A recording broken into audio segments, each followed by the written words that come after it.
Spiral,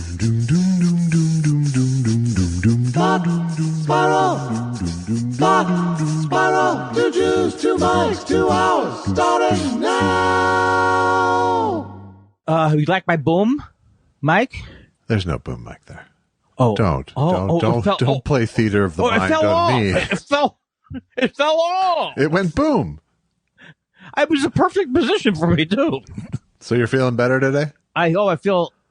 The thing is, not that anybody's doing any studies on it, but I got my shot at Thursday at 4 p.m. and I would say by Sunday. By Friday, Sunday? Saturday, Wow. I woke up.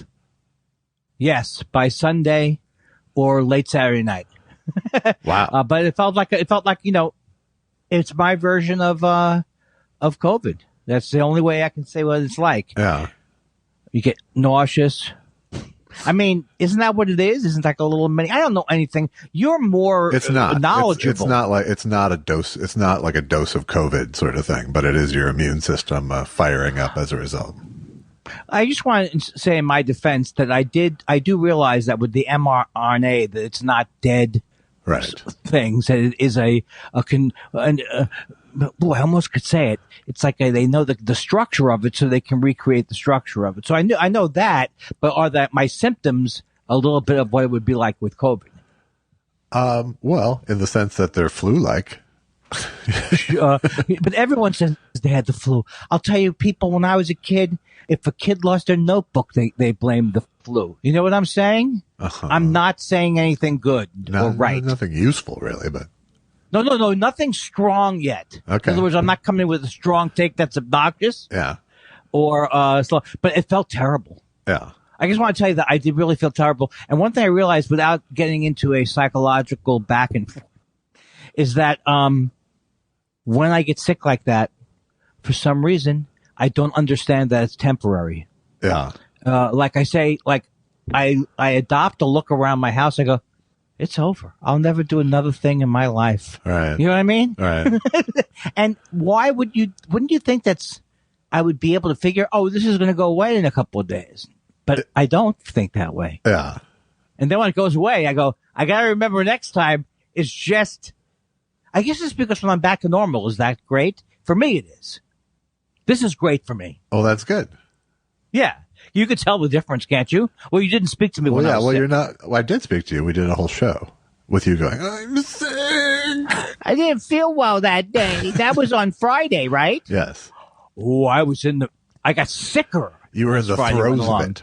No, it got sicker Friday night. No, that was where I was in the throes of it.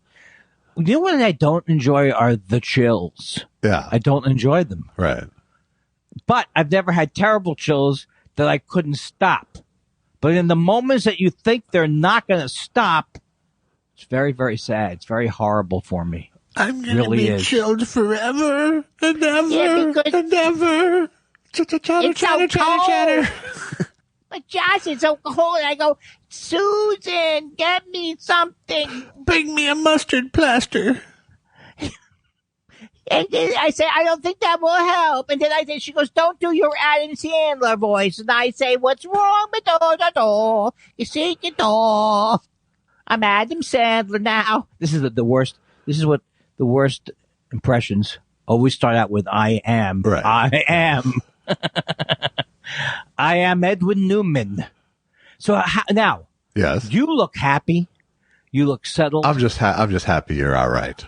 I was worried you were going to be like that forever. No, but you're not insane. See, here's the thing. We know it's wrong to say you're completely normal. You don't have any issues. You don't have any dark sides. And I can go on trying to be funnier with that. Yeah. But it's not going to work. But you're more baseline reasonable.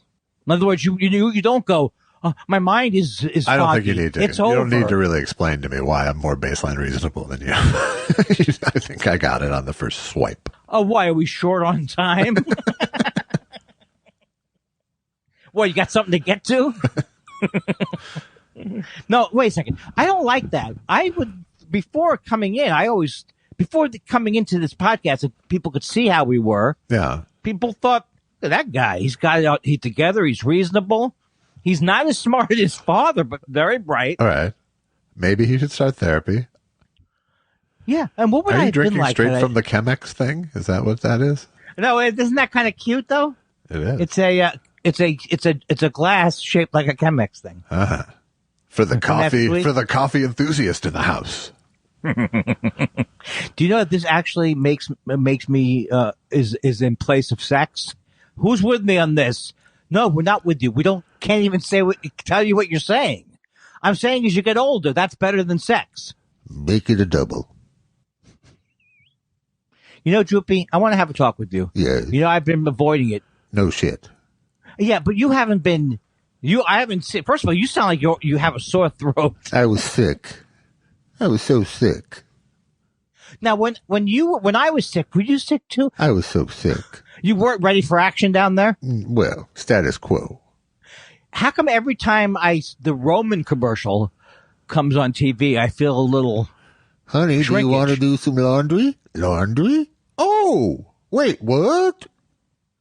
Oh, is it Roman? Oh, I see. That's right. Roman. Why do they have to show Honey, those let's do our taxes. Our taxes? What? I'm in, so to speak. Hi, I'm a plumber. I don't play. I just am not a plumber in this commercial. I'm a real plumber. So when they said that they had plumbing improvements, I said, better plumbing? Yes, please. It took me like an hour to get there. I did not know what you were circling around the track for. Well, that part's good. That part's good. That there was a little surprise involved. Yes. Yes. But how are you? No, I've been wondering how you've been doing because you sound okay. I don't know. How are you? I'm all right. I'm a little dready today. I got an MRI at 8 p.m. tonight. Wow, that is. I guess that's just the way. Are you over in the Tarzana area where we all go now? No, I'm going over the hill. Oh, you encourage me to go to Tarzana, and then you go, look, I'm not subjecting I'm a medical Philistine. Hey, look. Do I want a guy from Encino looking at my I can't even say the word slide? They don't have slides. No, I'm going over the hill for the simple reason that my surgeon's office is tied in with the place I'm getting the imaging, so he can see it then immediately tomorrow. Oh, good.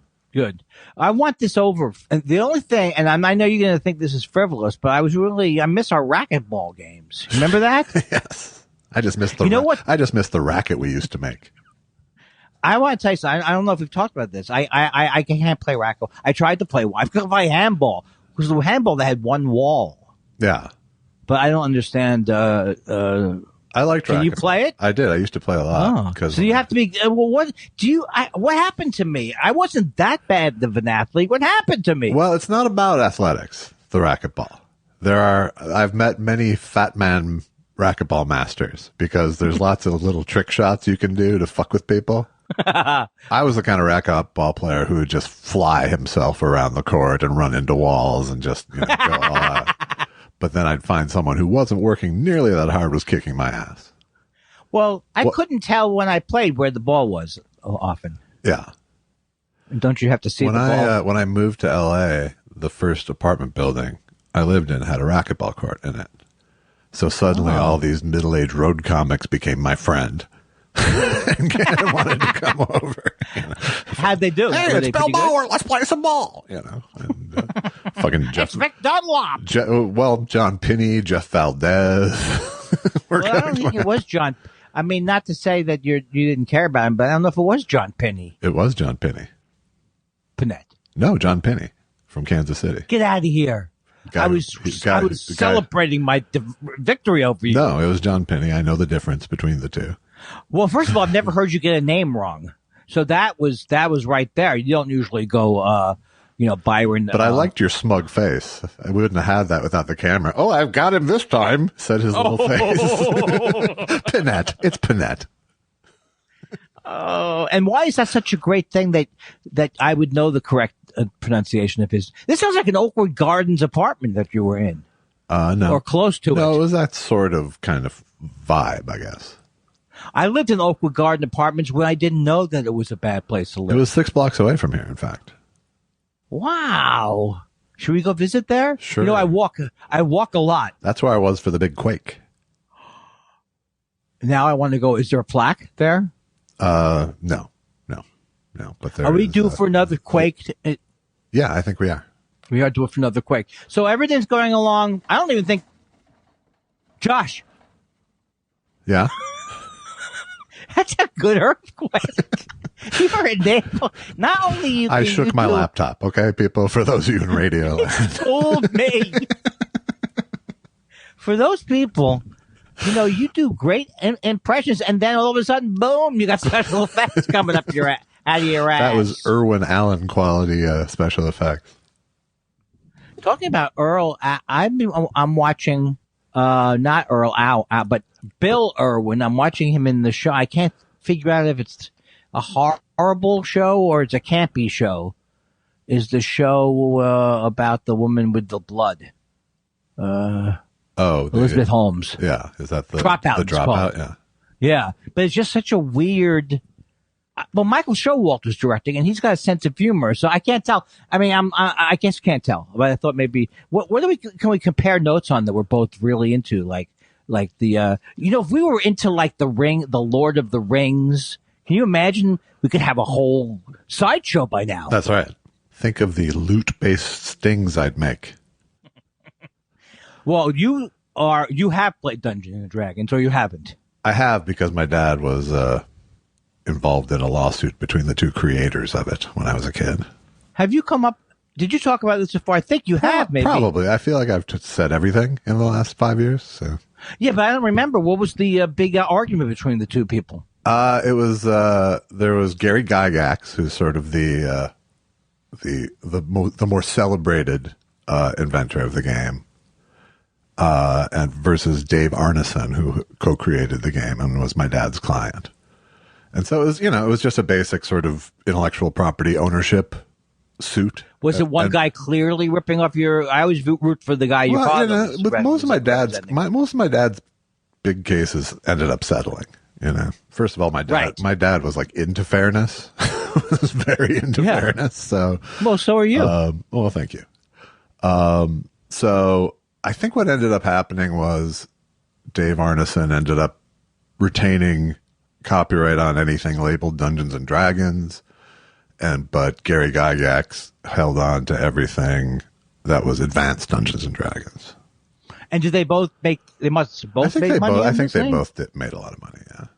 Yeah. I didn't even know how you come up with a game like that. But I think Dave, I think Gary, the company was called TSR Games that came out with Dungeons and Dragons, and I think Gary Gygax owned TSR ultimately. But I was 10. So. And when you play, how could you play when isn't it too my brother? young My brother was into it, so. Oh. My brother did the dungeon mastering. That sounds sexual to me. Well, that you haven't played the game because it couldn't be farther from that. Oh, so this is an actual dungeon. This isn't a fun dungeon with the ladies dressed up then. No. The fungeon, we call that. Are the dragons sexual at least? It depends how you draw them up in your little chart. It's so funny. Well, I never thought of it as like this dragon has 5 sexy points. But when did dungeon become even a positive word to use? Oh, very dungeon-like. People say it all the time. I don't think dungeon-like is a positive. They have sex but dungeons. Of course they do. Yes, I understand but they don't mean it. But they don't even mean. They mean it as if like they have it's like today. Everyone all the kids have it. Is what I thought. Not really. It's a sex positive world now, Andy. That's true. Welcome aboard. Stop it. I'm so sad about being flaccid. You can't let Susan know I love this material. You can't see it, but I look like I'm on a bank of TV screens. The top one is a TV screen, and it's also a cabinet that keeps things. Then the second one down, I see you or something. Yeah. And then I'm on the bottom. It's like CNN. I don't understand where the third one's coming from. Yeah, right. One. What does this do? We aren't seeing the same thing. How do we see the same thing? I'm in a little square in the corner of my screen. I don't understand. With Big Andy in the middle. Okay. Well, but wait do you see what you see after the show? Turn around and see that thing back there. What is that called? A hopster? A hutch? Is it a hutch? That is that is a lawyer bookcase. You say lawyer bookcase? Yeah. So you go into a lawyer's office and they have all of his stuff like that in the things. And each shelf has a glass door in front of it, kind of. But have you ever seen a lawyer, and not even in Perry Mason, they go, whoa, hold on 1 second, then boom, bing, schmoop. We got them on a 797. It's not like the physician's desk reference, is it? You're like speaking in like jazz lingo at some point. At some point, it's like talking. It's like talking to someone in a zoot suit in 1949 that I just don't understand. Well, Daddy-O, I don't know what to tell you, Daddy-O. Why don't one Friday, me and you, we just go down to that Bob's Burgers and see if Leno's there. You could follow up on your interview with him. Yeah. Is there still a Bob's Burgers there? It's Bob's Big Boy, but I think is what you'd mean. Bob's Burgers has a show you're on. I was on that. Josh, look, my show. No, Andy. That's Bob's Big Boy. The burger show. We have to get you back. Why were you always like, when you ever take me out, you go, I got to get you back by 3. Right. I think it's going to happen. I'm making it happen with these thoughts. They have to re-intake you. You're going to come visit me. This is my final thing. I thought there'd be one more final place before the home. Yeah. The only thing I'll say is that there can be no greater comedian's dream than to be able to end up in the home. That is the best. Yeah. No, you're supposed to avoid the home. I think so. I think Rickles had it down the best, where you die old but still have gigs on the books. I go into Dave. Dave, I came over to the backyard and I stepped on a rake and the boiler fell out. All right, I got lost it in the middle there. Oh, Josh. Oh, Andy. You know, things are not getting better globally. No. And kind of. I mean, we hate Putin. We all hate Putin, right? Yeah, I'm on board with that. I don't like when they have to argue about whether it's a genocide. When you're killing more than one person, is a genocide. I don't care the difference between the words. Yeah. But it's not technically a genocide. Genocide means you go after one group. Right. No, I'm asking. I don't know the intricacies of international law, but I do know. But I know that genocide is a highly technical term. And it does seem to be an ethnic cleansing, but I don't, Why did I laugh at that? I don't know. God, this is so terrible. This is the kind of thing that if I had a career, they could hurt if I slowed down. And let's listen to a little bit of that. Yeah, so the problem with that, what do you use for that? Dove with 1/4 anti-death cleansing liquid? This guy knows what I'm talking about. He was in an actual genocide. What's the difference between an empty room and a room that was full 5 seconds ago? The other room had a genocide. It's not funny. No. Sorry. It's all right. Yeah. What I was laughing, and I want to know, from now on I'm going to say, if the listener is upset, because I know there's one. All right. I was not making fun of genocide. First of all, how would you make fun of genocide? There's nothing you can do. Genocide, what's next? Genocide beer? Huh? Can you get me out of this? No. Please? Just say something like you're hurt. Oh, you have to go to the hospital immediately. Now, what's happening with are we going? I'm not going anywhere. They even said to me again, Colleen from Austin said, if you want to come now, I'll pay you here. Wow. But I'm not going there. But you finally have gotten to a point in your position, in your career where people aren't taking no for an answer. Oh, that is me. I would have to say I'm in demand then. A little bit. Right? A little bit. But is it ever going to change? Is it ever going to be? I don't know what's going to happen now. I don't know. I guess I ask you the question, why get the 4th vaccine if all you're going to do is walk around alone outside and order in things. Why get the fourth vaccine? I've already scheduled my fifth vaccine.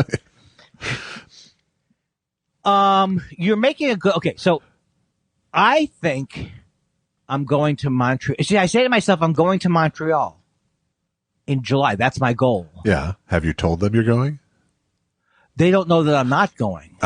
They haven't said to me that I'm not. They know I'm not going to Austin. Yeah. And then they said to Bruce, well, what is he going to, what about the other? And Bruce said, what are you asking me? I said, you saying he's going to July? And then Bruce said, I have a very important call. I can't talk right now. I'm commissioning his brother payments now. Make that out to Rich Brotherton. I went to see, our friends. We did go see some friends. This used to be, that used to be how we talked about pot dealers. I went to see our friend. No, we went to see a friend's Friday night. Yeah. And we got them. They really thought it was funny, Rich Brotherton, and the fact, Rich Brother. Oh, I forgot to tell them was it funny? That is the best story. Yeah. People are calling. Was it funny? Is it funny? Is it funny? Right? I think it was. Is it funny? This is the press. People are calling, concerned. Yes, they're concerned. So I don't know. For me, if I start to think, like for example, if I say I'm going in July, right? That's and then 3 months of fear and dread, first of all. That's what I don't want. Right. I don't want it. So, this is the new me. I understand. Okay, so what I should be saying, if therapy has helped me, it's a bad way to go in. If you've been helping me at all, therapist, is I don't know what's going to happen then. If there's a big wave that comes in July, they'll cancel the whole thing. So nobody ultimately knows. I wish I could stop my thinking about July now, but it seems to me that July is basically here. Well, in terms of booking it, it is. Well, what do you do? What do you do? I don't know. I mean, I guess it's ultimately it's really about what's important to you, and I don't mean that in a. I know what you mean. I don't mean that in a life coach way. I just mean it's like, is there importance to you in the 40th anniversary of Just for Laughs? Is there importance to you in doing the speech anymore? Is there importance to you in going to the festival? Oh, no. All of those things would be absent a pandemic. I would be going no, but we're 95. we're not talking about that. We're talking about risk reward here. Risk reward. Yeah. Like I wouldn't take Susan. I wouldn't take Susan because she knows she's not going. That's a huge part of your concern spectrum. Well, the other concern spectrum was to bring something home to her. But then I thought, even because we know if you're even if you do get it, you're probably not going to be hospitalized. But if I was that worried about it, I could even isolate myself when I come home for a few days. You could. I could sleep with you at your place. But the chances of two, double boosted people. Right. Yeah. So I think that's what's going to happen. But I mean, there's still a chance. Don't get me wrong, but that's what I'm saying is risk reward here. Is it's like risk reward is. I'm sorry. Will you feel good enough about having done it to mitigate the dread and fear that comes before it? Well, it won't be like. If I do, I'm planning to do it. So we're probably going to write it, but you're going to write it, and I'm going to say, make this me. I have to tell you, I have no head for that right now. But so start gathering topics. Oh, I'm almost done. I just need a couple of punch ups. I just finished my 2019 speech. No. But what's odd is. What's odd is it sounded great when the pandemic was on and nobody was going anywhere. Right. My plan was to live on Bob's Burgers, cameos, but now I see that in a normal year I would have been out 3 or 4 or 5 times by now. Right. Or twice. I know why you could have gone along. Yeah, well, everyone listening has been listening for 5 years, and they kind of know the pattern. Why does comics? What kind of disgusting people are that we have to constantly oversell it? Yeah, as you know, Josh. I do. I have one gig this year. That'll be it then. Well, like I'm not going to act. I'm not going to act. I'll go to Montreal, and then I think that will be it for the year. See how it goes. I don't know what I'm doing, and who cares what I'm doing? People have real problems. Do they? I don't know. Is there any more problem? Isn't this what people want from us? Constant me whining and you almost on the edge of killing me. Isn't that what the draw of the show is? I think that's our general chemistry, I think. No, I think we have a very loving chemistry. God, I'm so sick of myself. I am now officially sick of myself, but I'm not going to lull you. I promise not to lull you. You've got too much energy to lull today, I think. No, not today. But I always think about you. There will not be a silence today, I assure you. But I always think, like, when you're going to say something like, did you mash up the Adderall on your applesauce today? Or I love the idea that I'm trying to I have to get the Adderall on quicker. Yeah. That's how you know you're in bad shape. Just so I can be up for this one session. Well, to use a Dungeons and Dragons analogy, I think of you as a 12-sided dice. Oh, is it a 12-sided dice? Yeah. Die, actually. Oh, yeah. Well, because it's two? No, it's one. The die. I thought that a die was when there's more than one. Die is singular, dice is plural. When you said it the second time, it made more sense. Dice. Give me the dice. Don't give me the die. I would like the dice. So it's 12 sides. So sounds like a derelict language program. I'm going to name the 12 sides. Ready? All right. Okay. This is not a dreidel, by the way. It's not a dreidel, but it's dreidel-like. It's a hexadreidel. It's a double hexadreidel. Yeah, I can name all 12 sides for you, too, real quick. 1, 2, 3, 4, 5, 6, 7, 8, 9, 10, 11, 12. Oh, they're just numbers? Yeah. Oh, and then you go to a stack of cards. There's no cards. How could it take? Why do they go on for days and days, though? Because someone has mapped out a whole world in their little folder. Well, this and sounds they're like taking you through in a very slow and lugubrious way. This sounds like either the greatest game that ever was made, or for a couple of months as a 14-year-old, it's the greatest game. It's a fucking ADHD nightmare. Let's be honest. It's not a game for us. Oh, I see. For us, it would be like Monopoly. Worse. Way worse than Monopoly. I hate Monopoly. Because at least with Monopoly, it's like it's all there in front of you what's happening. This, you have to actually keep it in your head what the situation is. Oh. So it's not. So in other words, there's no ADL. There's nobody with our condition that has it. Probably some people have overcome it. But you have to have actually the opposite kind of personality, which is you have to have your intense focus is helpful. Disorder. You have to have the hyper. Just have the H part. You know, they always say it's easy to do jokes with initials. I don't see it so easy. I mean, I flew Delta. Learn the ABCs of initial jokes. Well, okay, you know what? Okay, why is the alphabet no longer ABC? It still is. It still is? Yeah. So whenever they say the alphabet, they always mean ABC. I thought they mean Google now. God, I'm stupid. Wow. My dad was right. Wow. My dad, in retrospect, was being too kind. My father was too kind. Oh, so I've got Hulu now. Yeah, good. But I didn't get Hulu and Disney Plus. It doesn't sound like you need a Disney Plus. Would it eliminate the commercials? Apparently. I paid $6.99 for Hulu. I think you should pay more and not have commercials. Yeah, what am I? Why is it? It's almost like I add my own Judaism to anything. You know what I mean? BYOJ. Oh, you could. The most popular package is the one without the commercials. But if you want to save $1.12 every 4 months. And berate yourself every time a commercial comes on. Oh, I didn't get the one without the commercials.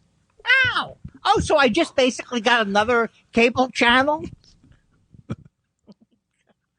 Although I will say, and maybe the grass is always greener, or maybe they are better commercials. First of all, they're timed. Yeah, they're 1 minute. They're shorter. Yeah. And there's no Burbank firm. Right. You know, it's quality commercials. Yes.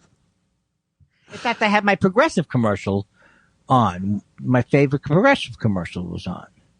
This time they go to, where do they go now? They go to the movie theater. I haven't seen it yet. It's not such a strong one. It didn't seem that strong. No. And I got in an argument, not an argument with Susan, but we were talking about something. I said, I gotta watch this. You don't have to watch that Progressive commercial right now. I said, I love them. You'll see them all.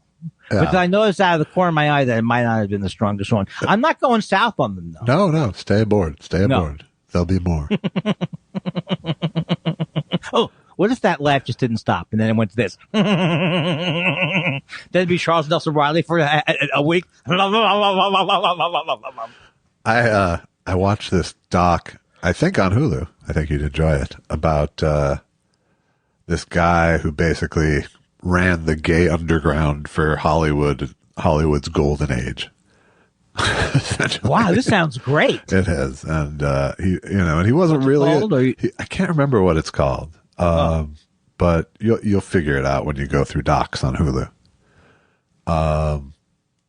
But he wasn't really a pimp, but he would hook up. He had a bunch of boys at his disposal and a bunch of stars. That sounds like it's. Is it funny? It's not meant to be funny so much, but it is. But it's an interesting thing. I mean, the problem you might have with him is that he's outing a bunch of people who, live their whole lives not wanting to be out. And they don't want to be outed necessarily. Probably not. Or they wouldn't have gone to such extreme lengths during their life. And of course, unless it's Liberace. But he kept everyone secret while they were alive.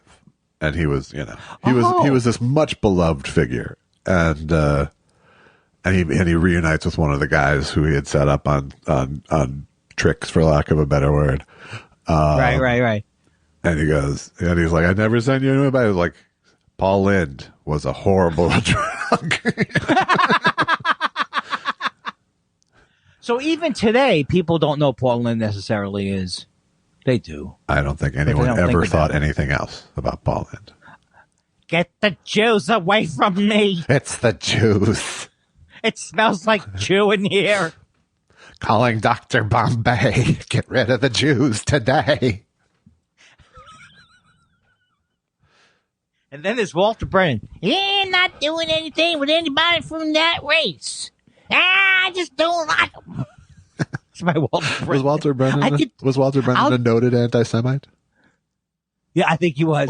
He was a noted anti-Semite. I'm going to go to the wall on this one. I'm going to say I'm not wrong because I'm off. No, I like it. I like that. I like that fun fact. Why would you do? Finally, there's something to do with a Walter Brennan impression. It's the Jews. It's a cabal.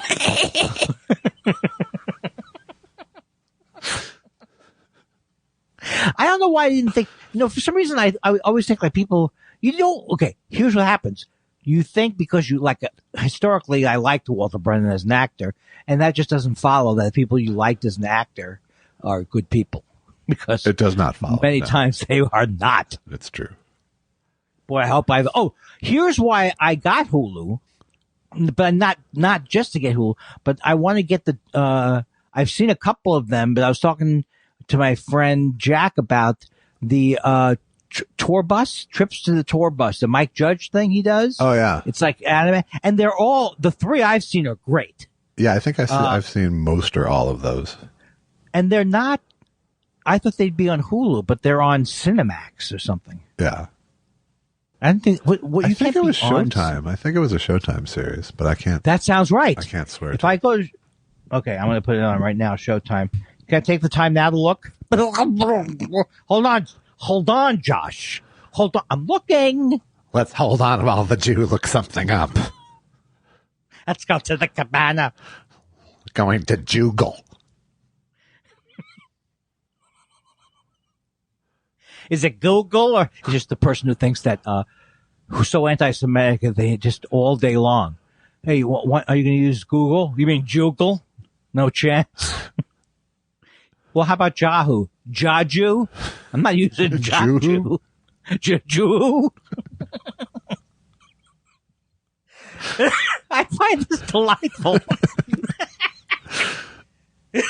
I was the first time I heard someone say the Jew York, like kidding around. Right. That someone would say the Jew York Times. Well, I grew up in St. Jewish Park, formerly St. Louis Park. Oh, yes. Right.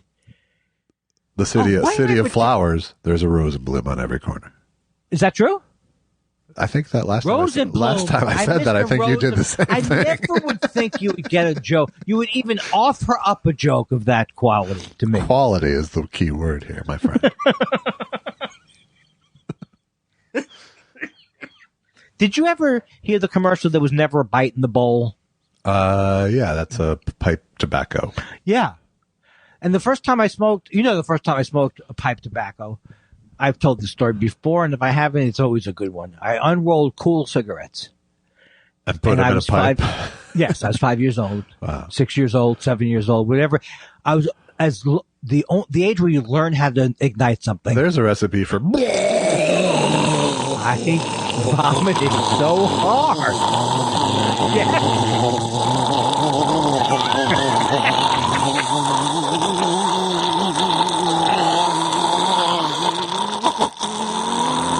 Andy, dinner. Andy, it's dinner time. Come on down. That my parents didn't realize all the stuff I did is just that they weren't interested. Right. I can't wait to go back and time my retch, by the way. That was a good one. That was very lengthy. Did you ever smoke cigarettes too young? Sure, because my dad sick, right? smoked. Yeah, Territons in the garage. You said Tarrytons? Yeah, Tarrytons. They had those. They had the filter. they give with you like, such a buzz, man. But I was fascinated with smoking. I wanted to smoke so bad, up to and including summer camp, and up to including the first year of college. I flirted. It seemed like a great habit. Yeah, But I was already. I think I luckily grew up in a generation where we really were told it was terrible. I was of the generation where not that they first learned, but by that time all you saw were pictures of people's lungs. yeah. I started young, like 15-ish probably, and for some reason, my mom, who knew I smoked by probably 17 or whatever, it was kind of like she just like my mom, who worried about fucking everything, didn't seem to worry that much about that. She was kind of I think she was like, yeah, you'll quit eventually. Because she, both my parents had smoked, and my mom smoked until the late 60s when she had kids, and my dad smoked until he died. Wow, my mom, my dad smoking. quit, not from smoking. Yeah. Hold on a second, Jeff. No, I'm not going to do that. I'm not going to reach down because I dropped a tissue. Because I'm so OCD that no, I'm more committed to the show right now. Hold on a second. I have to blow my nose. Yeah. At least you didn't disrupt anything by silently grabbing a tissue off the floor. No, but that still would have been stupid. I would have done something. I would have knocked my head. Yeah. The point is, who is it for down there that I'm cleaning up so fast? You tell me about it. Oh. It didn't sound sexual. You said down there. It was down there. Down there. That was the key word. Yes. If you were a real housewife, that would trigger you into 5 minutes of dick jokes. Yes. Oh, boy, I laughed a lot today. That's good. I'm not saying it's over. Oh, did you hear my tummy? No. I compared notes with my diabetes friend, and he said, I have type 2 diabetes. I have it. Oh, yeah. He's got it. carbs probably aren't as good as I'm making them out to be. He said that he has a very good person, and that person is, there's two kinds of I don't take insulin, but there's two kinds of insulin. There's fast acting and slow acting. Right. So he said the thing is, it is so hard to know. Like you could eat something now, and 2 hours later it can mess up your blood. But the idea that you could, if I had a bagel and I ate a piece of pastrami with it, it's a perfect combination. He goes, the lady said that hasn't turned out to be true. Yeah. Did you ever think of that food combining worked? I did not ever believe the whole perfect protein thing. That whole, Yeah. But, no, I mean, a bagel's a sugar bomb no matter how you cut it. And usually you only cut a bagel one way. So. And he said protein has no effect on blood sugar. And I didn't even know that. None. Right. Zero. Right. Now, you see, you know this because you're... And fiber mitigates carbs.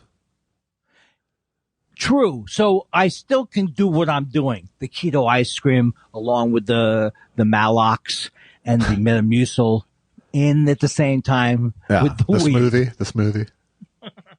I will say this, that I'm probably the oldest person to realize that this works. Every day I take a very healthy protein drink. That's all.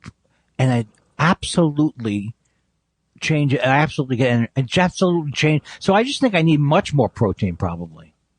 More than you need more Adderall. But more than I need more frozen Brooklyn bagels that you can get from Gelson's. You do not need more those. than I need those. You do not need those. You've had your share of I'll bagels. tell you, You've had your share of bagels now for your life. I know, okay, but let me tell you something. They have onions, which are fantastic. Yeah. I have an everything bagel. I'm not getting around. Yeah. The meaning of life is there. Well, I think that I'm going to die. No, I'm not going to die. I'm going to be fine. I'm going to a doctor soon to see how I'm doing. Well, good. With the months of glucophage. But here's the other thing, Josh. I know this is the most boring conversation you've ever had, but I'm enjoying it. Old Jew Medical Corner. It may be that the only thing that the only time I lose weight is from the like 4 miles, like 4 miles of walking a day. If I don't walk that much, I gain 6 pounds during my COVID bout. Yeah. Well, the non-carbing will definitely help that. That's what I have to do. Until this moment, realize that I can't do it just with the exercise. I can't do it even if I walk 7. I don't want to walk 5 miles a day so I can eat 3 bagels when I get back. Right. Why has the bagel become the thing for me?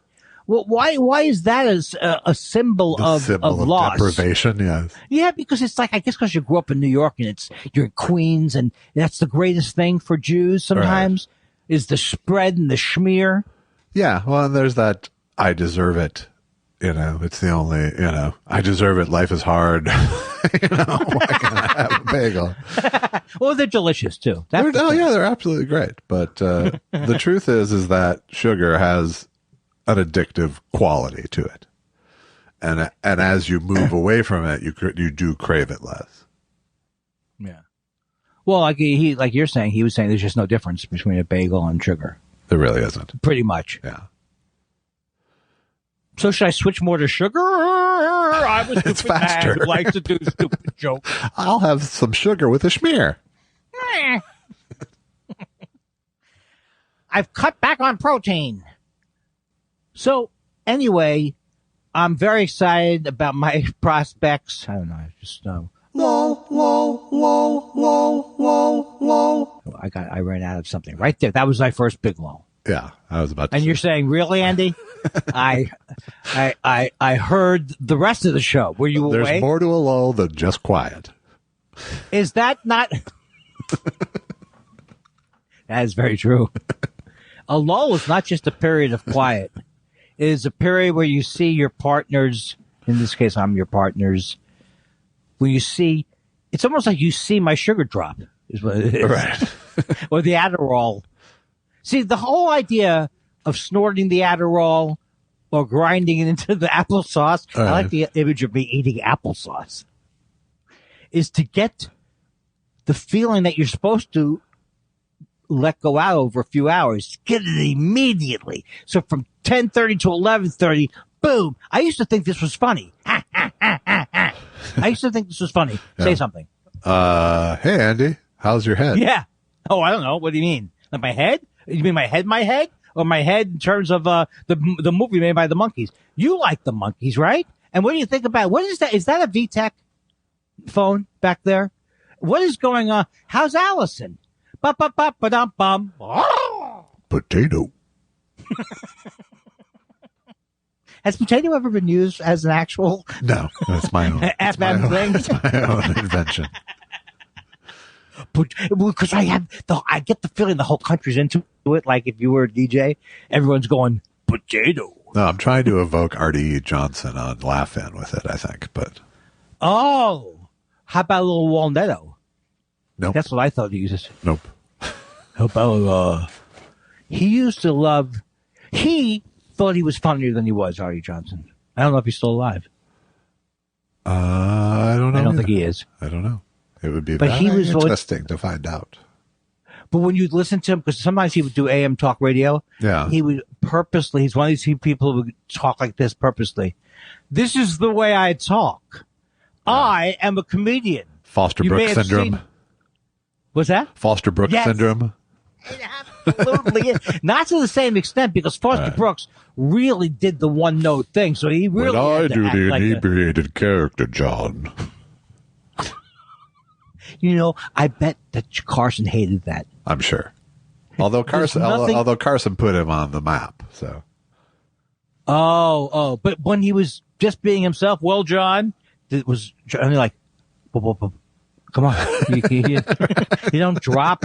It's like the guy going, yes, he doesn't drop that, right. Except when the director came in that one time. Yeah. So Foster, I hear you just went ice fishing.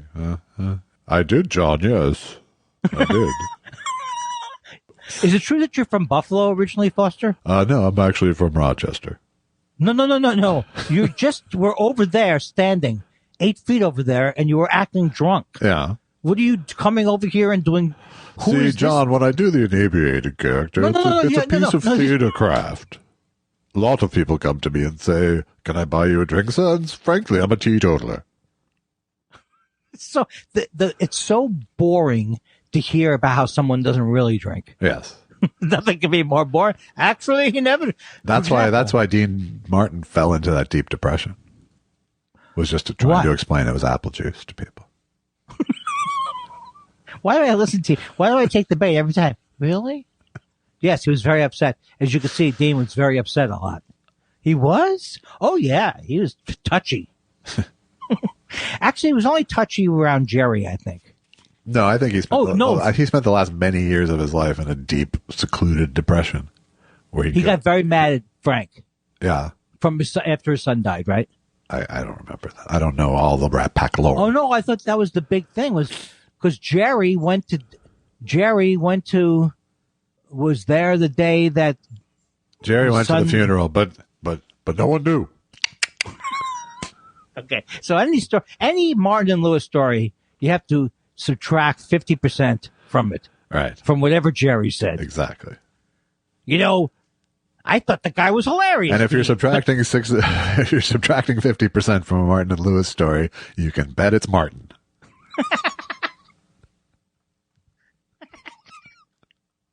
Can you imagine being in a comedy duo where if someone was right, but if someone was going, look, I think he's funnier. I think he's the funniest of the two. People don't like Dean. I don't know why. He's the greatest. They just don't think he's fun. That would last. I always imagine that people are just tolerating me to get to you on this show. That's not even a Pandora's box. What is it when you open up something and it's a fall and it's nothing in there? An empty box? Yeah. Thank you, buddy. I guess I do serve a purpose. No, I like the guy who's upset and he's making no sense, but then he's upset at you for not figuring it out. Yeah. Nice try, Josh. That's not what I meant when I said pumpernickel. I don't like pumpernickel bagels, but I would eat one if it was as opposed slightly to some better for you. Yes. You know what? Are you proud of me for this though? I doubt it. I have walked by the ice cream truck probably 30 times, and I don't have the desire for it anymore. That's good. I don't know if I'm actually proud of you, but but I do agree that it's a good step. Well, first of all, who deserves to have someone be proud of them if that's how they walk around all the time? You proud of me? That's not a good look. Uh-huh. I don't think that's a good look is no longer a good look. I don't think it is Not a good look. No. I saw Wait What again in the Elizabeth Montgomery story. No, the Elizabeth Holmes story. Yeah. She goes, I know what's happening in your lab. Wait. And Bill Irwin says, wait. What? He even pauses. Yeah. He was trying to save it. He was trying to de-hackify it, but still save the line. Exactly. And I was, right.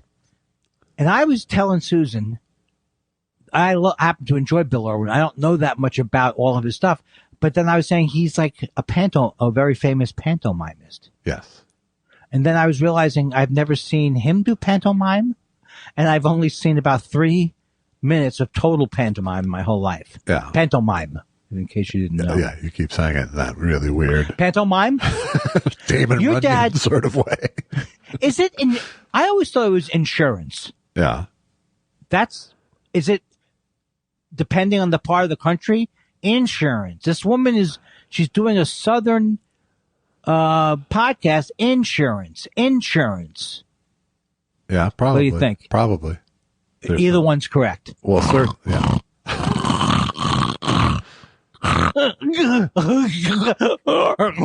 I was so boring. Call It Father made my heart- Mulcahy. He needs a tracheotomy. My heart stopped. You were so boring, your heart stopped. Now that's boring. Why did his heart stop? Because it wanted to. Which is a variation of one of my favorite jokes. It's a good joke. It's a good Jew joke. I think that why are the Jewish jokes in general better? I'm not saying all jokes aren't great, but it's the angle of Jews being made fun of, not when they're rounded up, but in this form. Well, they're subtle jokes. A lot of them. Yeah, that's true. Like, the waiter who comes up to the table and asks the table full of Jews, "Is there anything all right?" Like, that's a pretty subtle joke. But it speaks volume. It also speaks to that people are kind of funny. That people have, like I heard one of the people in Ukraine said, and we never thought we'd miss the days when Giuliani was yelling at us. You know what I mean? Right. It's like, I don't want to say that what we're doing is saving the world, but it helps. Oh, we would be saving the world if we flew into an area. I'm not planning to do that. All right. Charlie Company, one of those Bob Hope deals. Well, we shipped over 500 episodes of the show to the Ukraine, and it hasn't helped. For 1 second, I thought there was someone in Ukraine who was a big fan. I don't think there is. We have had a couple of Russias, but Of Russians? a couple of Russias on the map. Yeah. Yeah. Well, what do you think about the fact? I know it's true, but I still can't believe that they don't know what's going on, because they're not 100 years old. People my age in Russia should be able to figure out what's going on, but maybe they've been. I don't know. I never lived in a society. Well, I lived in a fucked up society because this is kind of fucked up, but not because I didn't know what was going on. Right. So I don't know. I think there's probably a class of people that definitely knows what's going on, and then there's probably a generational gap in terms of that. But it's a huge fucking country, and there's only so many cities, Yeah. Yeah. Well, also, I think I was talking to somebody and they were saying, like, when he first took power, he was able to solve, like, he fed people pretty good and Yeah. that kind of thing. But even that, I find hard to believe because he's so corrupt, and doesn't care who lives and dies. Right. But, I don't know. I don't know what the psychology of patriotism is either, Right. Right. Yeah, we never had. But you certainly can't trust any poll in a totalitarian state. I know. And the idea of not being able to trust any news or that everything was propaganda is at the worst now than it's ever been, maybe historically, right? Absolutely, yeah. But that still doesn't mean it was better in the 8th century. Or I don't think I would have done good where you have to run around with like a helmet. Yeah. Like that at all. Right. Or like you have to joust. Is that what you have to do for your food? No. In the medieval times? No, there wasn't a lot of just random jousting going on. I think it was pretty. And then you would go eat at a big table? Knight-centric, I think. I don't see you as knight material. So you're saying a normal peasant or bourgeoisie? Yes. A peasant doesn't know. Not everybody's just. Okay, good to know. Good to know. You're sucking hay for the marrow. I was thinking I would be so bad at other time periods. All I'd be thinking of is like, why am I using the horse this way or mules? Why are we doing this to this fucking mule? What kind of life is this for the mule? That's not the way you get through a hard 1600 Scrabble existence. No. I think we can pretty much assume it would have been a short life for you. But I don't think if people had started to ride us a lot, wouldn't we have fought against it? Or we weren't good riding animals either. No. Who are we gonna? I don't think either of us would be good riding animals. What are you talking about? Saying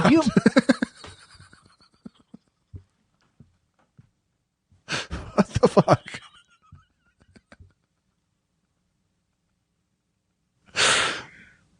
I love this kind of thing. I really do. I liked riding horses, but I think We'll be back Friday. Andy's having a stroke.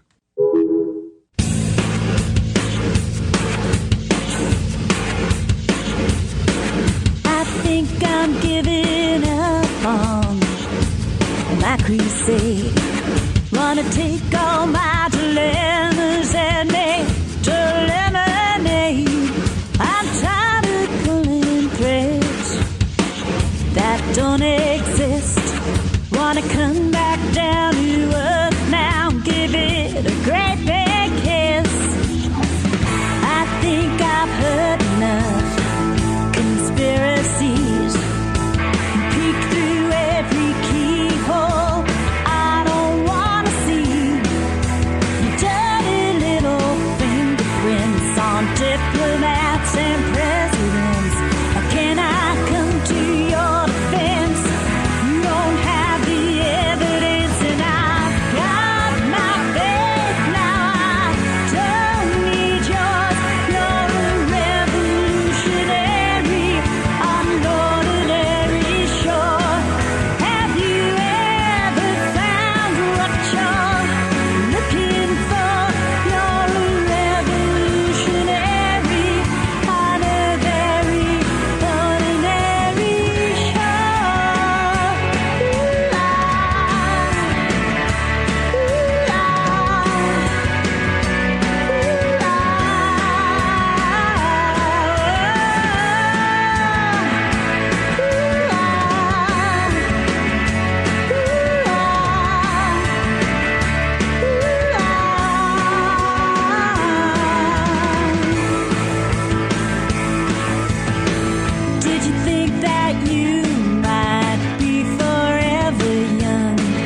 Toggle, toggle, toggle my nose. You're good. Toggle. It's good? Yeah.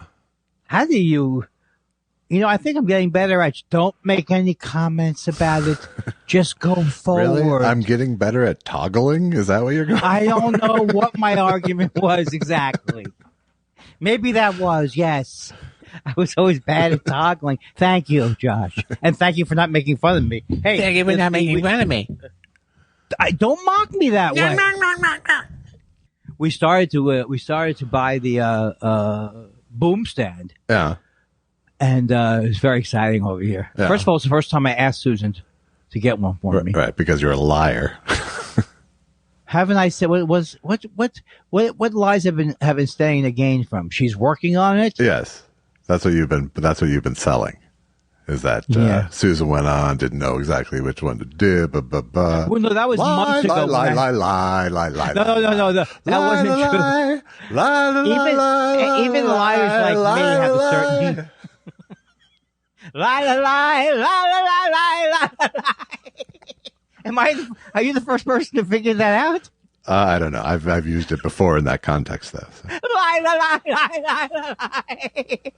I'm telling you the truth, Josh. Lie. In the clearing stands a liar. And a prevaricator by his name. And I can't write song parodies because I feel the pressure immediately of the words, even though I have the melody. And it's funny, something funny about boxing. Lie. Lie, die. I toast you, Josh. I toast you with my Friday coffee. Yes. Also, I sneeze. You'll be very happy to know, and I'm happy to know I got sick. Bless me. Look at the bit I did. Oh, you okay? Andy Kindler. Bless you. Radio mime. Check it out, Josh. So in other words, the only possible person who could benefit from seeing it, right, if you want to call that. And he's doing air quotes now. You. Speaking of visuals. I didn't realize I was I think I'm both stealing that guy's bit. I didn't mean to, but I would do air quotes sometimes. But isn't that the bit from the guy with the river? I don't do things well. I'm not smart. No, you know who Artemis Ward, Rich Scheidner's posited that he was the first stand-up comedian. To use air quotes? Circa 1860s was the person to invent air quotes. Seriously. What's his name? Artemis Ward. Wow. How come I don't know him? I should know him. Because he's a hidden figure in history.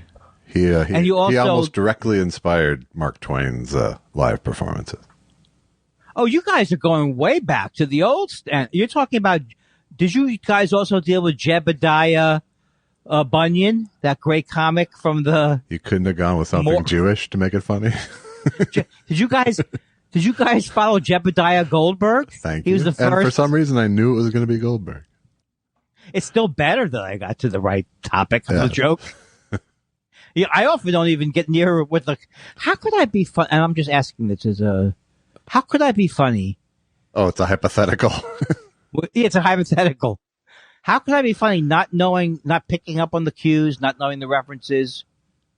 And I heard a lot of the stuff that Jen Kirkman said when she interviewed me. Very funny stuff. I finally heard it when I listened to the show. Yeah.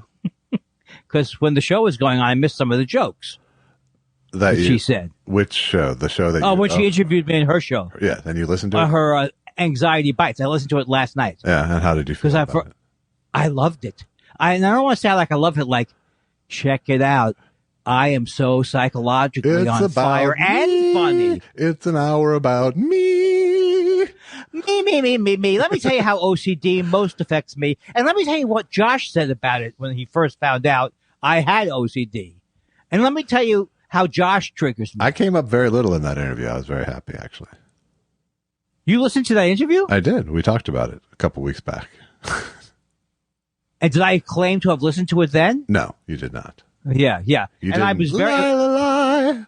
No, here's the thing. No. Lie, you didn't lie. Would it help if I told you that even as a liar, I have some basis for the truth sometimes? Would that help? Well, most lies have some basis in truth. Truth. I'm just saying I'm a little bit better. Otherwise, than your they're garden. shitty lies.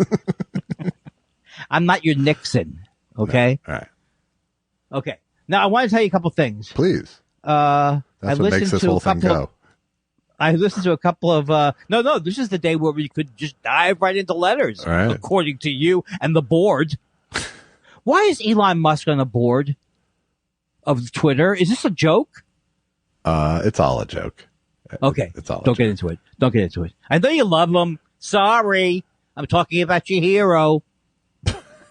I'm looking at myself in the mirror. That's good. Okay. I listened to Thought Spiral. I've listened to the first hour of Thought Spiral, so I have a couple of observations. Okay. And I think this is the greatest song that has ever been written. Doo-doo, doo-doo, doo-hoo, ha-ha, whistles, whistle, doo-doo, doo-hoo. I love that song. I'm so glad. Much. I'm really glad. That song should win something. It wins. It's the best of... It won you over. That's enough for me. But it goes, doo-doo, he's Jew, Jew. You had to have all of those things. You turned a whistle into a melody, my friend. I love it. I'm glad. Thank you. I found that it was very hard for me to listen to and then I listened to myself with Jen. Both times, well, the Jen one was easier because I say I have OCD. So then when you see me like getting it's like, I say I have OCD. I say I'm anxious in the moment, but then when I listen back to me being anxious in the moment, all I hear is, shut up. She's trying to talk. Why don't you do this? But I was able to listen back to that one was an hour. Yeah. And it was a lot of, a lot of it was listening to Jen. I think she did an excellent job in keeping you on the rails for the most part. And also going intros and outros. She even told me at one point, she goes, you don't have to worry about all that. You don't have to worry about the sounds. Yeah. I'm hosting the show. It's such a good feeling. So I listened, but then I listened to I hear in our show that I know that I don't pay attention. So I'm always trying to pay attention. Uh-huh. And I can hear myself. I can hear myself paying attention, which is not a good sign. No. I can hear myself. I can hear the desperation in my book. That's what it is. Yeah. I feel I can hear the desperation. So that's why I don't think I'm necessary. But I loved I really enjoyed the show. So I just don't think it's good. I mean, I should listen to it and I will listen to it more and you'll have to listen to it. I do. Which is, yeah. So that's my sentence.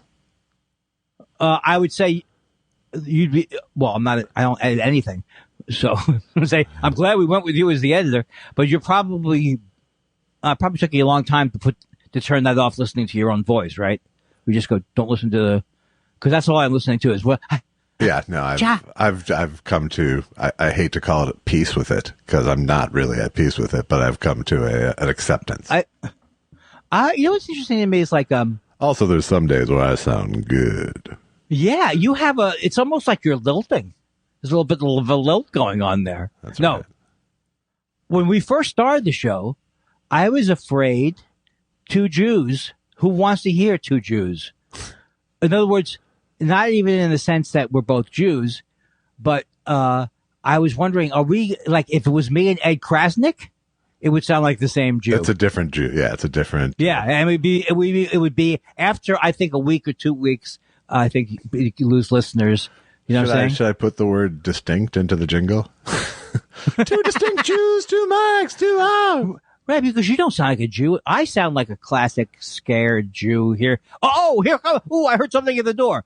You are like, hello, I'm a Jew, but I certainly don't rely on it like Andy Kindler does in his act. It's just one aspect of me. You don't hear me going, I can pick up a good joke. Won't you laugh at me? I have just told the joke. By the way, I'm Havana running now, Havana running now, Havana running now, there is my call. Who, Ru, Uvrahim Barasameya, Uvrahim Barasameya, Uvrahim Barasameya, The wrong words. He's using the wrong words. For Esameh, that kind of sounds like Esameh. This is typical of my life. I was there every week till I wanted to kill myself. I couldn't get the line, that one song. Are those words that hard? Or did I have a Reformed Jew trying to teach me? And he didn't know. The horror was a big crossroads. Judaism crossroads for you when it's supposed to be an unbroken circle. That's true. Here's what I took Reformed Jews as my sect of the religion was like, we really don't want to draw attention to ourselves. We certainly don't want to set up any warning flags. So we don't want to be so just blend in and take out all of the interesting idiosyncrasies of the religion and just make it Christian light. It was kind of it's Christian light. Oh, Robin Williams. Oh. Andy's doing the applause meter thing with his arm right now for those of you at home. Oh, hey, I told myself I was never going to make fun of him. What did I do wrong? You made fun of him. You kind of broke the cardinal rule. It's that simple. Oh, I'm going to adopt Biden's tags now. This is really what was made for I'm not joking here. I'm serious That's right. here. It's not a joke. It's not a joke. Yeah. It's not a joke. Not joking, folks. And he uses it on a lot of things that could not have possibly been construed as a joke. Right. We lost. I believe this Putin is a war criminal committing war crimes. It's not a joke, folks. It's not a joke. There may have been 2,000 or 3,000 civilians who were caught in Mariupol. I'm not kidding. And they're dead. I'm not kidding. They're dead. It's not funny. Strom Thurmond. That's the name I came up with. although during the Anita Hill, there was Biden and Thurmond right up there. I miss the old Speak race. into the machine, please. Please speak into the machine. Is that me or is that? That's that Strom from? Thurmond from 1993. Oh yeah. I don't remember him. I blocked him out. There were so many unpleasant things from that hearing, like Clarence Thomas comparing what was happening to him to a high-tech Thurmond lynching. and Howell Heflin were the two big Southern windbag pieces of shit. Yeah, but was he a Democrat, Hal Heflin? I don't even remember. He was a big old Thomas Nast caricature as far as I was concerned. He was trying to do, that's what that guy is trying to do, Kennedy, that horrible man, Kennedy now, in the South. Absolutely. He's trying to do one of those Harvard-educated Kennedy, yeah. Yeah, that's right. So he's putting on the accent, even? Yeah. These elites from up north. Yeah. Okay. And he went to Harvard. When I rode on the Lampoon. That really is. That is, what is it called when it's so out in your face that it's kind of a little, you wish you were soft-souled that a little bit. In your face, so you wish you were soft-souled a little bit? That's how, this is why. It's my gag every time. Every time. How do you do it? Allison and I went out to dinner the other night in Malibu. And Where? It was at Mastro's Ocean Club. Whoa, is that a steak place type thing? Yes. No, but it's also ocean. It's also got some, what's it called? Hit and miss, Swiss and miss, surf and sand, surf and turf. How many of those steps were actually necessary? None of them. They were just to distract you until I figured it out. Okay. It was really nice, and we sat outside, and it was just, weather was perfect, and it felt like a little vacation. It was nice. That must be nice. Where is Mastro's? It's just out there. It's on Malibu, right? Near Topanga Canyon. Is that the name of the chef there? No, Mastro's is there's one in Beverly Hills, and there's every time I get something in the email, I think of you. We'll get something from Kraft. Yeah. Hi, we're Kraft. We had Come a on good dinner. down. We had a good dinner at Mr. Colicchio's place that night. Oh man, what'd you call? What'd you say? Whose place? Tom Colicchio. Oh, Tom Colicchio. Yes. What is your thing? I don't even want to get into it. But the one thing I never really understood was the scientists say, don't worry about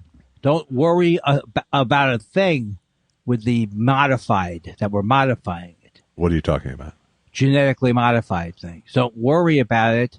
That's nonsense, is the scientific conclusion. And Tom Colicchio believes it. So he thinks it also is a problem. Is it a problem down the road? Is it not a problem at all? Or is it a problem? GMO foods in general? Yes. I don't know. I really don't. Neither do I. And we'll be back. What I do think, all of agriculture is genetic modification. I mean, that is the science. It's just right. It's just slower when you do it generation by generation by generation. Yeah, as opposed to cross-pollination. So, on its surface, that's how I sort of see it. But, scientists are crafty bastards, and I don't know what they're trying to do. So I don't have a strong stand on it. I don't think it's not a label that I cling to. Non-GMO is not a win over thing for me. Yeah, thing for you. Right, right. But it's just, I just have this sort of finite list of shit to worry about, and that just doesn't make it.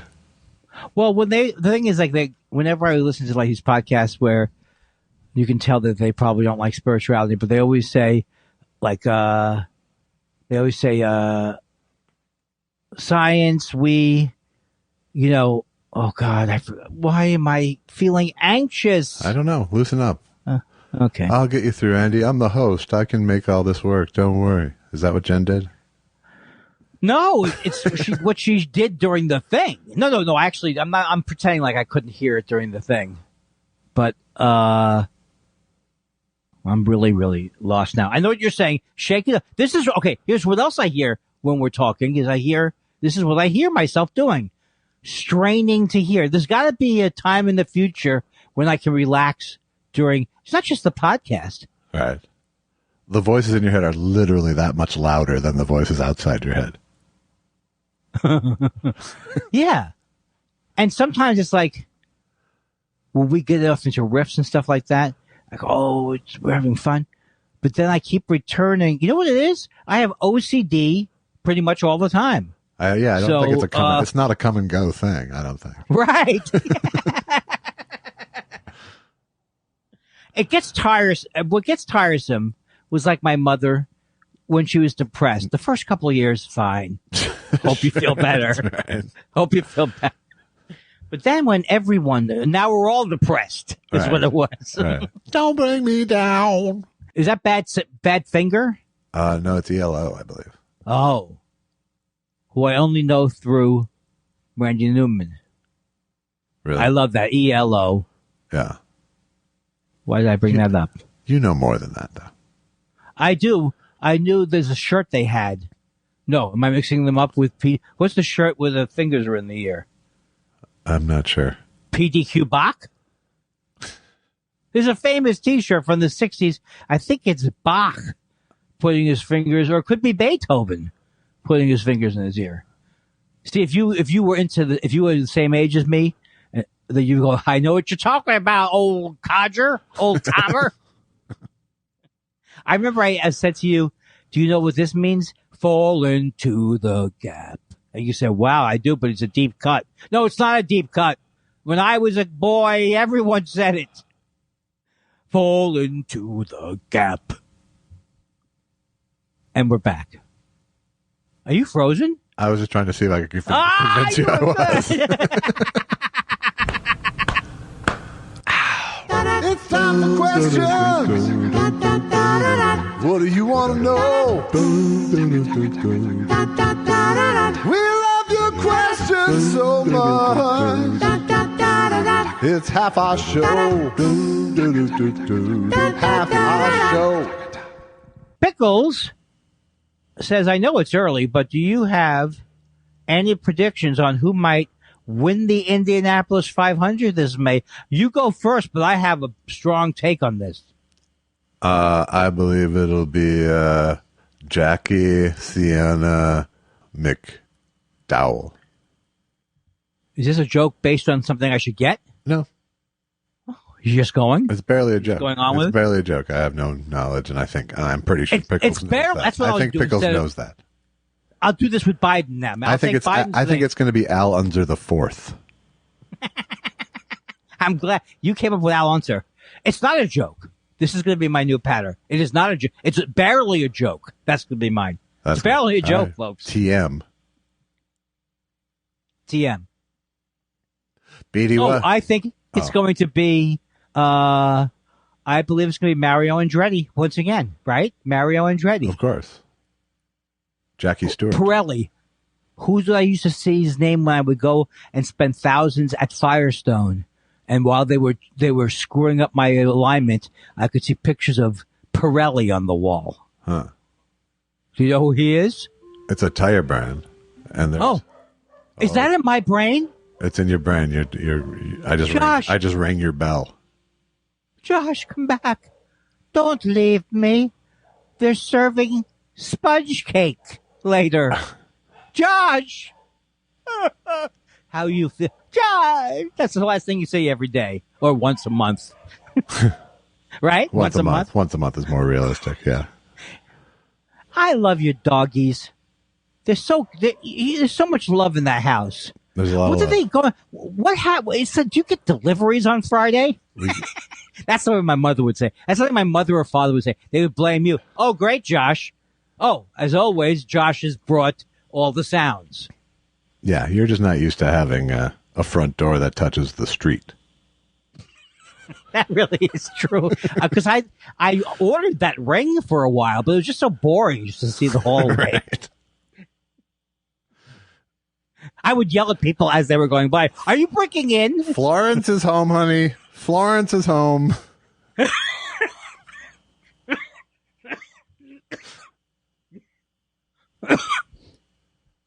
I still call up a place for Mom twice a week and prank them. Yeah, I'm looking for a place for my mother. Okay, tell us a little bit about her. She's been dead for 2 years. Is your refrigerator in the can? Is Prince Albert on the loose? BD West says, I believe, I'm pretty sure I remember a 1994 episode of Dennis Miller Live where he coined the term abso-fucking-lutely. Am I wrong? Thank you very much. I could see him being one of the... I think he's teasing you for the clusterfuck argument is what this is. Jesus This Christ. is the Paul Thomas Anderson clusterfuck callback. You think we should put a thing into the questions to not make fun of Andy's dementia by referencing something from previously? I would think people would understand the diminishing returns on a callback these days, but... So, but I've never heard you have to interject yourself so early to save me from homina, humina. Well, you know, I gain skills as we go. I'm going to wait. In fact, speaking of preemptively correcting you, I'm going to read the name of this next one. Oh, good. Jason, former Peace Prize nominee, Parton, which isn't See? on your phone. You go. Yeah, my now phone. you go. Since Josh picked up dipshit for a little while, would it be all right to ask him to call me such? I'm trying to keep things level between you two. Happy palindrome numbered episode. Any favorite palindromes? I like Dr. Awkward. Ooh, that's a great one. No, that's not in there. No, that's right. I forgot what a palindrome was. Oh, it's the same thing backwards as it is forwards. Yes, like our show. Dr. Awkward. Now I see it. Uh-huh. I'm the stupidest person in the whole wide world. Praise the Lord. They Might Be Giants has a song called I Palindrome I, which I like. I like that. Am I reading something? Or I just read it, right? I'll do it. Don't Call Me Boopsy says, I recently, and Jason, you're a dipshit. Okay. You happy? Don't Call Me Boopsy said, I recently made a mannequin for a department store window display and fashioned the posterior out of salmon eggs. I'm calling him Bait Butt. See, Bait Butt is I like it. not a bit, they say. It's not a bit. Not a bit. Not a joke. Not a joke. There's no joke. Salmon eggs were in fact, the right tool for the job, apparently. I'm telling you, this is going to be For the the new comedy refrigerated style. mannequin display. I see. That's what you're saying. Okay. I have to look at what her. I swear to God, I'm so narcissistic. I thought it was my face in her profile picture Yeah. for a second, and then I was like, "Oh, that's nice." And then it's like, "Are you starting to become insane now? Why would people put your picture in their profile picture?" All right. The doctor told me, seriously, it's not good what's happening in my mind, and it's not going to get better. Right. And if he was me, would he do a podcast that shows my deterioration on a weekly basis? No. But he said, since it's got such great numbers, full speed ahead. Soon we'll be calling it good day, bad day. So.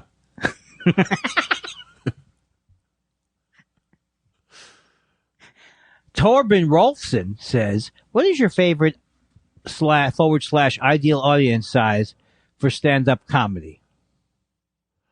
I don't have I mean, I like the sort of 300 person club a lot. I also like the 1,200 seat theater a lot. I've done a couple times bigger than that, and it gets kind of weird. Right. Like 4,000 was weird. 4,000 throws off the rhythm of the show. Yeah. I haven't had to deal with that yet. Yeah, it's too big. I assure you, I was opening for other ticket selling acts. No, yeah, I don't understand that big. I mean, when it's like the Meadow, Dice at the Meadowlands, perfect. Where Right. else would he be good? Right. Well, you don't have to wait for laughs, so. Yeah. Just moronic cheering.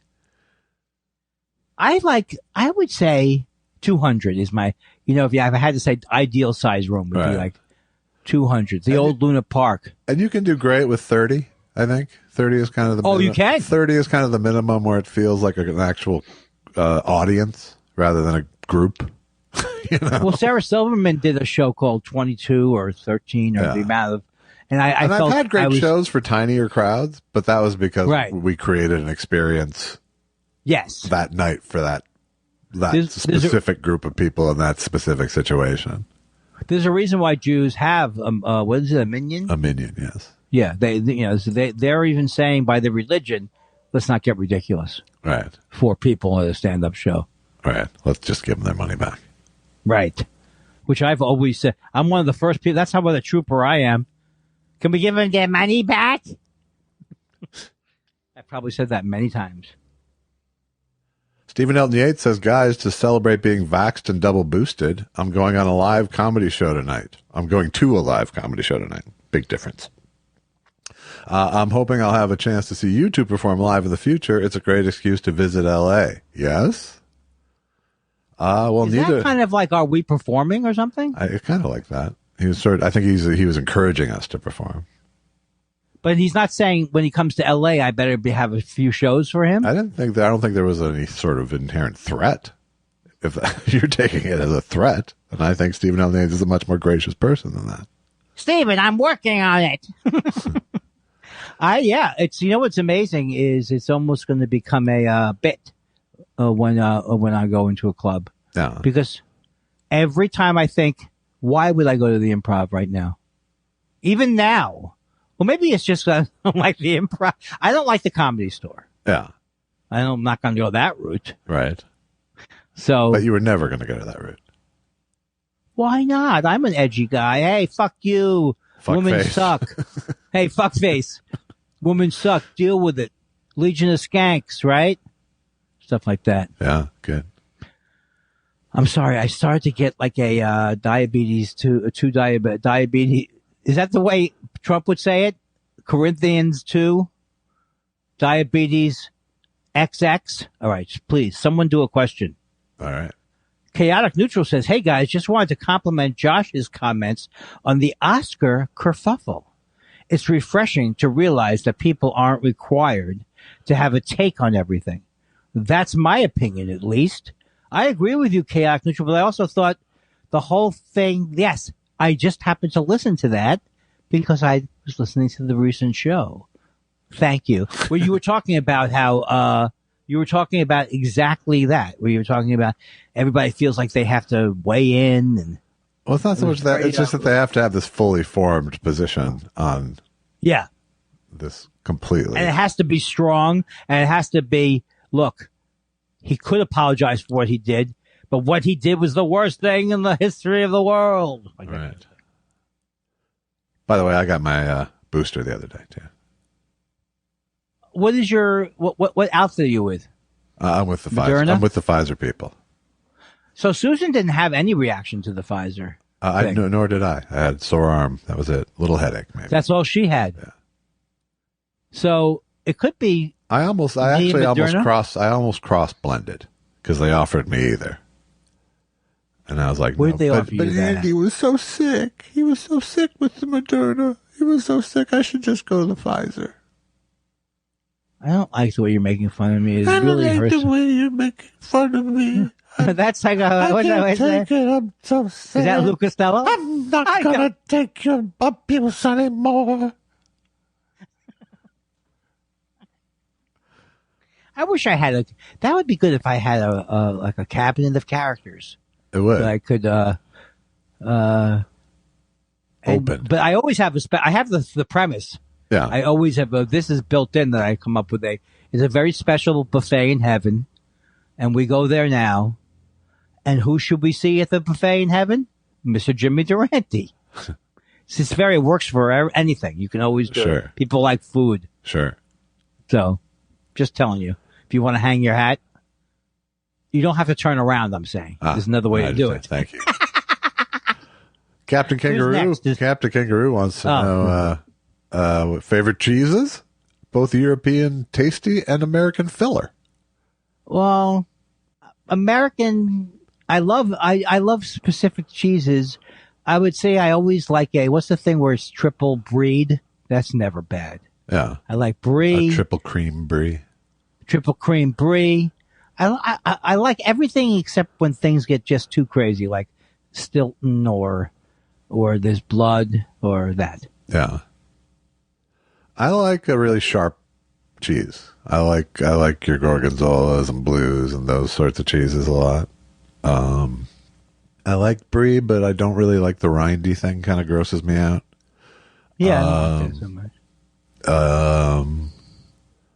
American wise, I like a nice sharp cheddar. I like a real good sharp cheddar. I'm trying to think of my I like go-to. provolone as a melter. Well, you're a chef, so you know what's happening. I like provolone as a melter. I wish I could think of one example of my favorite, because I get the Say Cheese from Say Cheese up in Santa Barbara once a year. They send me some things. Why am I so boring? Seriously, I was just asking myself I'm the same boring. thing. No, but it's We're not finally even tuned interesting into as each other. It's not even interesting as an oddity. Okay, I'm going to go to the next question. Is this Mozart? Yes. How could I know that just from the thing? Just because there's Chinese characters in the other part of the name.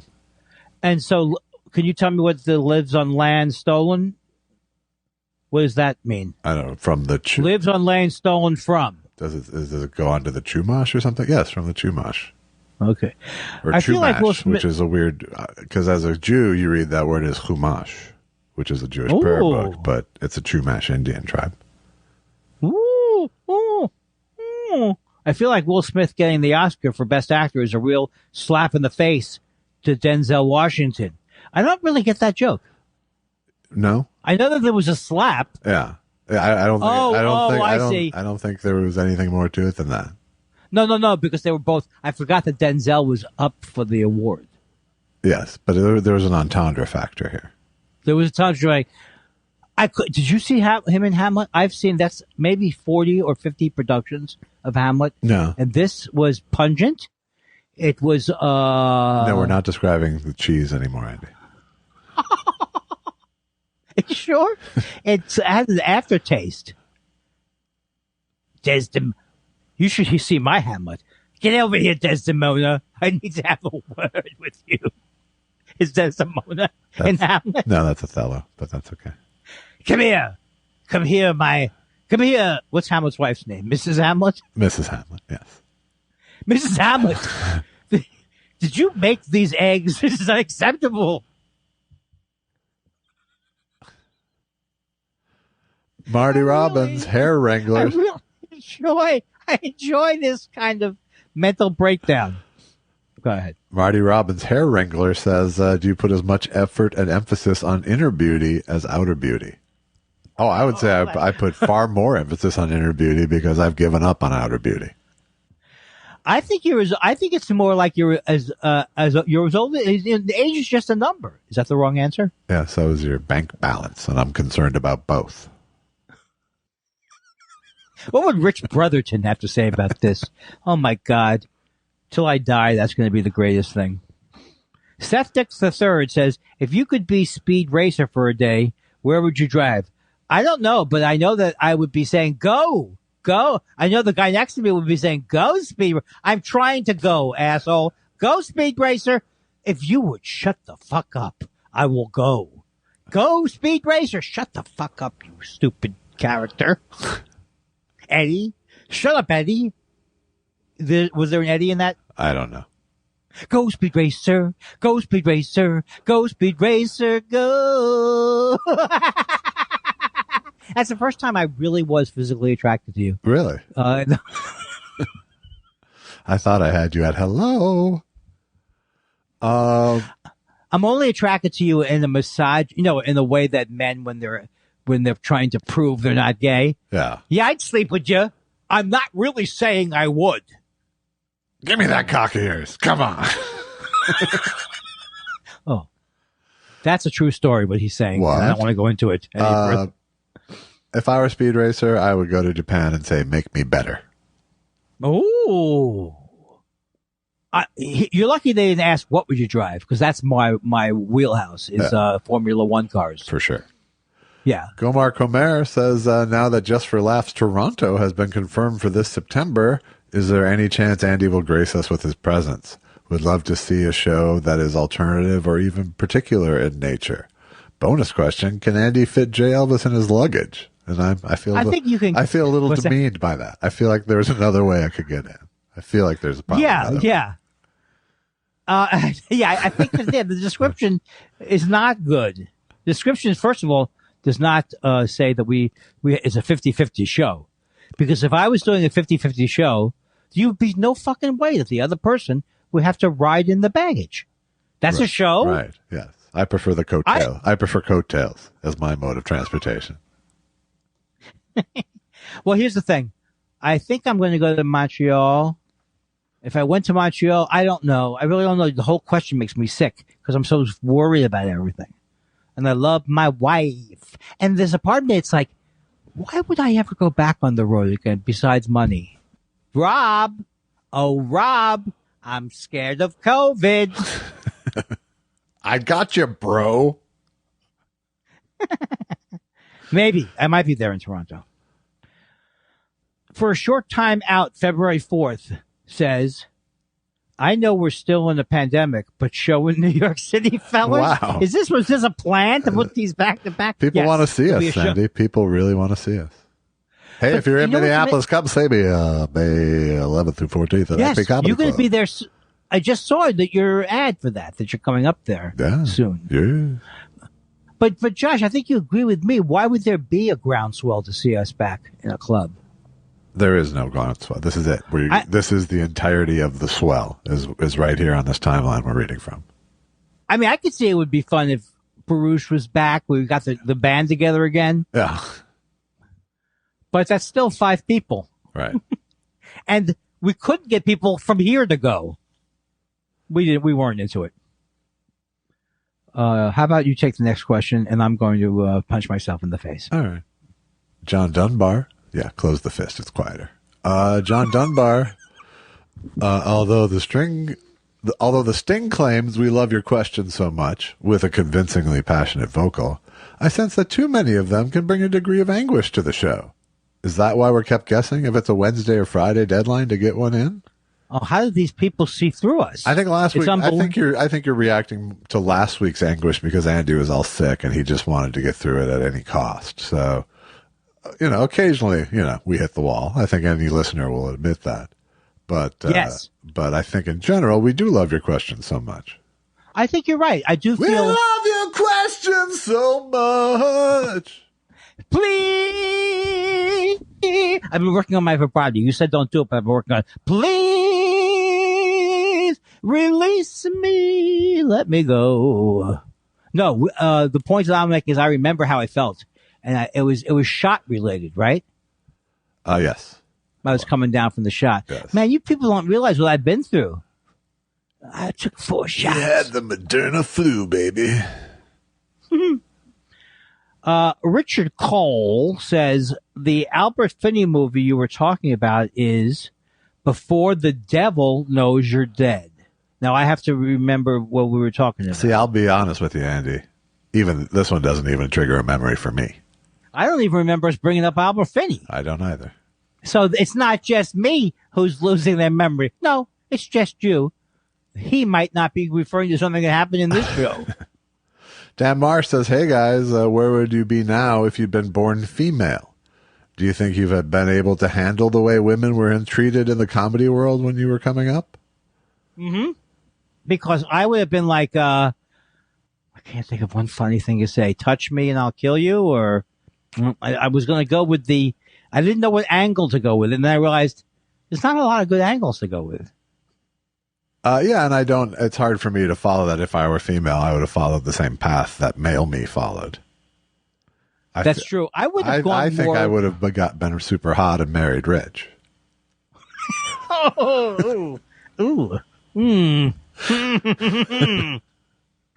I think I would be, if I was born female, I think I wouldn't be resting on my laurels of, I'm trying to do like an anti-woman thing. I wouldn't be saying, I'm the weaker sex. I would get my ass out there and compete. Although I feel like, at least in Minneapolis in the 80s comedy scene, women were in fact pretty represented in that scene. True, unfortunately, true. They still had to endure. Our next comic is a woman. They still had to endure that shit. Yeah, all that kind of stuff. Yes. Yeah, which is but there was plenty of stage time for them. Which is Jen Kirkman. And that's our running joke. Of course, I was a kid, so I didn't hear tales of harassment or abuse going on in that scene at all. Not in Minneapolis, but in I'm not denying it happens. I'm literally just saying my experience in that particular scene at that particular time was very all I could speak to. Yeah, it was I could have been completely oblivious to it as well. Yes, I think that if I had been a woman, I'm just saying I would be better dealing with the things because I'm a guy, everything bounces off me. I'm sorry. I'm just making a joke that's not funny. Now, I notice now, thank you, Andy, for staying up late or waking up and remembering to solicit questions 7 hours before, and 6 people liked it. You're helping, Andy. That's great. Joshua Cohn, how about reading that one? Andy, in 251, you were asked about your favorite cereals, and you didn't mention Barbara's Puffins or Kevin Pollak's Chacho. You told Sam you ate these. So why the snub? I think you owe both Barbara and the nameless Puffin mascot an apology. I hear you, Joshua. I used to love cereal, and those Puffins, are they Barbara's? They are. It's kind of like, I know that I can see the box right now. It just, I went cold. My throat went cold. My desire to have, it tastes like candy that you have to keep eating to get any kind of result from. What kind of result are you looking for? Happiness. That's a bottomless box, my friend. You gotta eat. Yeah, but I'm not the first person to go there. There's no prize in that box of cereal. Yeah, but most people do the same thing I do every morning. I go, will I be rescued by this meal? Will I feel better about myself? Will I be able to avoid a bagel today? I'm sorry. Dan Wade says, I feel sheepish asking, but what exactly is a living trust? I don't know what that is. I know like a thing when you go to the hospital and do no harm. No, that's what I told my. That's not it. That's not it either? No. Living trust is basically, and I have to say basically because if we get specific, then I'm Chef Blowhardy, and I don't know. Well, you need a level. As far as I understand it, it's basically putting all of your assets into one single lump essentially that the trust, while you own the trust owns the assets. So it's like it's pre-death preparation essentially. It's quantifying the estate under this one umbrella and having a flow chart for where the assets go after death and stuff. Oh, wow. I like that. I think they probably call it a living trust because you can get into it, right? Probably. And that's not why, but you can get into and out of it, right? Well, an estate is usually under a trust too, so it could be as opposed to an estate trust. But and by the way, if you are interested in more legal questions, don't forget to watch Josh's other show with Bill Handel on KFI. Handle on the law. Can you handle the law? And Josh. He's a terrible man. I just want to let you know that. I can't disagree. Oh, maybe I'll ask a question for a change. All right. Isai 76 says, am I the asshole that it bothers me knowing that 2 of the 3 Spider-Men are from Britland? That's his words. I don't call it Britland. But he's the official Mexican of Thought Spiral, so he can. 2 of the last 3 Batmen are from Britland. Hugh Laurie in House, Emily Blunt, etc. Melanie Linsky excluded. She can do whatever the fuck she wants. Is she an attractive lady? I hope so. Yes. I agree with you. I think the Brits, I'm starting to get tired of the British and their whole boop, boop, boop, beep, beep, beep, beep, beep, boop, beep, beep, beep. I mean, I feel like the British keep getting better at the American accent, however. That's trure. They're better than us in almost every way, so it's mostly jealousy. Because they can talk like this, and they can go, hey, how do you want some salsa? Like that. Right. Am I wrong? You're a little wrong. Oh, sorry. Okay. I apologize. Not as wrong as you're. I was wrong to tell you you were right. My apologies. It was me. Greg Kelly says, this is a question from Mr. Mason. One of your posthumously released roles was as Tiberius in the 1985 made-for-TV miniseries AD. Checking IMDb, I see John Houseman played Gamaliel. I'd be so pleased if I could get some of both of reflections on the project. Mr. Kelly, come down here to the podium. Take this dime. Take this dime and call Tiberius and tell him, Tiberius, I don't know anything about you. That's all I got. And by the way, I just want to say before you respond that I was even worried at one point that there was only going to be James Mason requests. And I think the fact that we didn't clamp down or make a rule shows how cool we are. Just let it play out. Well, you've tooted your own horn once again, haven't you? Mm-hmm. Mr. Houseman. Thank you, James. What a pleasure it was to work with James Houseman. John Houseman, sorry. I loved you so. I've messed up your name. But it was nice to work with him in one of his both of our last roles, actually. I think we both pretty much put it to bed after that one. Here, did you earn it, James? Did you earn it? Like John Houseman does. Yes, he really drove that one into the ground, didn't he?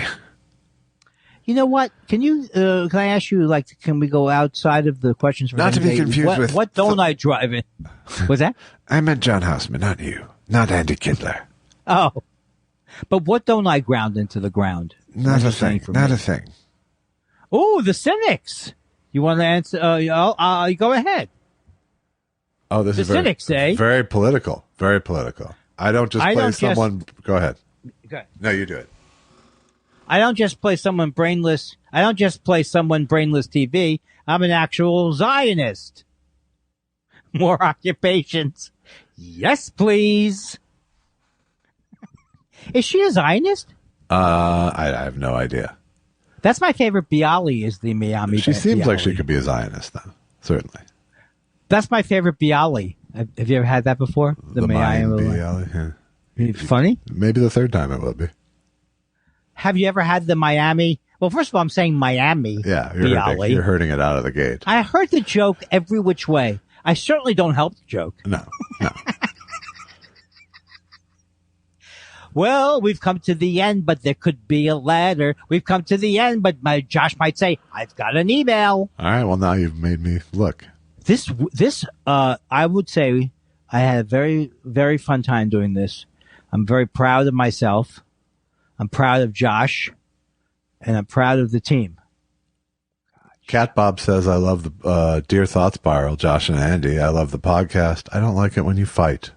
Signed, a big fan. I can understand that.